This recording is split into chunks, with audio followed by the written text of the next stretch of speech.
0.84. Next naman natin gagawin, so after natin makompute yung degrees of freedom and for the critical value, ang next natin gagawin is to compute for the mean of squares. Compute for the mean squares, hindi mean of squares. So, madali lang naman tong mean of squares compared kay sum of squares. Kasi mas maikli yung formula nila. Kung titignan mo naman, i-divide mo lang yung sum of for mean squares na between, i-divide mo lang si sum of squares between and si degrees of freedom between. So it's basically, so MSS between is equals to, may tatlo pala ata. Joke lang, di pala, dalawa lang. So si mean of squares between is basically sum of squares between ito, which is 33, and yung degrees of freedom between natin, which is equals to 3. So kapag sinimplify natin yan, 33 divided by 3 is equals to 11. So tama nga ba? Tama. Okay, next. Si mean squares naman natin na within. Mean squares within. So it's basically sum of squares within. Ito, sum of squares W and C degrees of freedom W. So it's what ganun? So it's 440.6 divided by 36. So try natin siya i-compute sa ating calculator. So kapag try mo i-calculate yan sa calculator niya. 'Di ba sobrang haba niyan? So ang mangyayari is MSSW is equals to 12.238. Tapos isusulat mo lang is tatlong 8. Tapos yung rounded off na. Hindi mo na kailangang isulat yung other ones. So kung titignan mo dito, ba't ganun? 12.34, hindi naman 12.34. Di ba hindi naman 12.34 yung lumabas sa calculator nyo? Okay. Okay, so for the sake of following the PowerPoint, sabihin na natin muna na MSSW is equals to 12.234. Okay? Pero ang tama talaga niyan is 12.2388889. Okay? Pero wag na natin yun sundan. Okay? Yan. So, tapos na tayo sa sum of squares. Tapos na tayo sa degrees of freedom. And tapos na tayo for mean squares. Next naman is i-compute na natin yung F ratio. So, basically, si F ratio is so mean of squares between divided by mean of squares within. So, ito yung dalawang kinompute natin. So, it's equals to 11 divided by 12.24. 12.234 pala.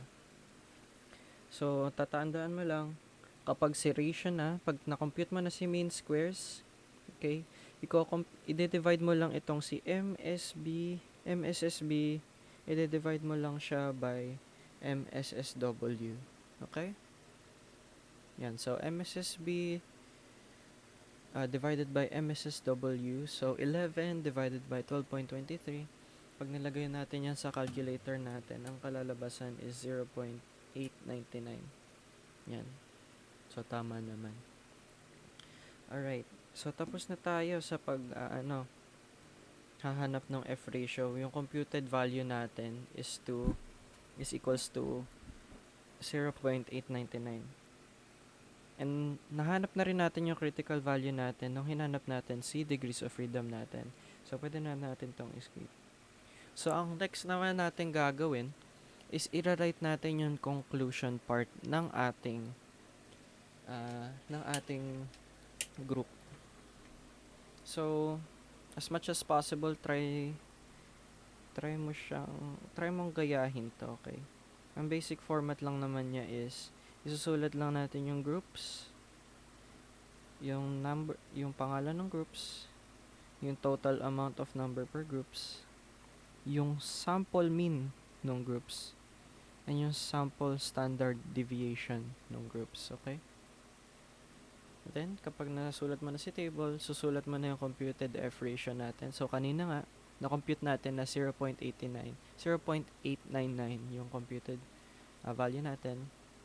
Next, yung critical value natin using the degrees of freedom nga naman na hinanap natin, na yung critical value is 2.84. Ngayon, kapag yung F ratio natin, which is 8.99, is smaller than the critical value, ang ibig sabihin yan, ay kailangan nating i-accept yung null hypothesis. So, sabi nga dito, do not reject the null hypothesis. Kasi,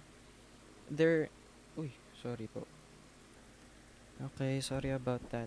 So, basically, kapag yung F ratio natin, so, pag si F ay less than, mali pala tong sign natin dito. Kapag yung F natin is less than the critical value, ang ibig sabihin nun, there is no significant difference. So, since no significance, hindi natin i-reject si null hypothesis. So, yan. So, sabi nga dito, since the computed value of 0.899 is smaller than the critical value 2.84, do not reject the null hypothesis. Okay? So, yung conclusion, there is no significant difference among the group's performance. So, basically, yun lang naman for ANOVA. So, madali lang si ANOVA pero talagang sobrang matrabaho lang niya. Okay? So, para to practice you for ANOVA, what I want you to do is I want you to solve for this one. So, yan. So, actually, ito siya. Pero medyo nakakalito siya. Nakakalito siyang basahin. So, ito na lang gagawin mo, okay? So, yan. So, try mo tignan kung these groups of data have a significant difference. Yan. So, tignan mo na lang yan sa PPT nyo. It is slide 17. And you can also check it there, ha? You can also check it here. Yan. So, take the time to pause this video and try to solve this one for yourself para makapag-practice ka. And memorize mo yung formulas. So, 1, 2, 3, 4, 5, 6, 7, 8. Madali lang naman silang formula, yung 8 na formulas. Yung siguro pinakamahirap lang is this one, si SSB tsaka si SST. Okay? Madali lang yan. Kayang-kaya mo yan. Okay, so solve mo na to and check it on your own. Okay, so slide 17 siya sa inyong ANOVA PowerPoint. So I hope you learned something and I'll see you later. Bye-bye.